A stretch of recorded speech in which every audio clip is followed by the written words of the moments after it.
தோழமைகள் அனைவருக்கும் என்னுடைய வணக்கத்தை தெரிவித்துக் கொள்கிறேன். நான் உங்கள் தோழி நாகசித்ரா.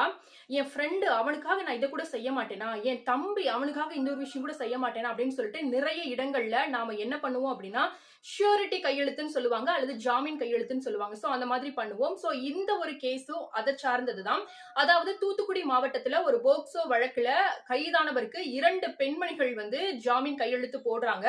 அந்த நபர் எதிர்பாராத விதமாக தலைமறைவாயிடுறாரு. அதுக்கப்புறம் போலீஸ் ஸ்டேஷன்ல இருந்து இவர் அரெஸ்ட் பண்ணணும் அப்படின்ற மாதிரியான ஒரு சிச்சுவேஷன் வந்தாலும் கூட அவரை கண்டுபிடிக்க முடியாத ஒரு சூழ்நிலை ஏற்படுறனால தூத்துக்குடி கோர்ட்ல ஒரு ஜட்ஜ்மெண்ட் கொடுக்கப்படுது. என்ன அப்படின்னு பாத்துட்டீங்கன்னா, இந்த மாதிரி போக்சோ குற்றவாளி தலைமறைவான காரணத்தினால அவருக்கு ஜாமீன் கையெழுத்து போட்ட அந்த 2 நபர்களும் 15 நாட்கள் சிறை தண்டனை அனுபவிக்கணும், இல்லைன்னா 10,000 ரூபாய் பணம் செலுத்தணும் அப்படின்ற மாதிரியான ஒரு உத்தரவானது பிறப்பிக்கப்படுது. சோ அதன்படி அந்த இருவரும் என்ன பண்றாங்க அப்படின்னா 10,000 ரூபாய் பணம் அபராதம் கட்டுறாங்க. சோ அதனால அவங்க சிறை தண்டனையில இருந்து தப்பிச்சிடுறாங்க. அதனால நீங்க யாருக்கு ஷூரிட்டி கொடுக்குறீங்க, நீங்க யாருக்கு ஜாமீன் கையெழுத்து போடுறீங்க அப்படின்றதுல ரொம்ப தெளிவா இருங்க. சோ எல்லாருக்கும் ஜாமீன் கையெழுத்து போடலாம்.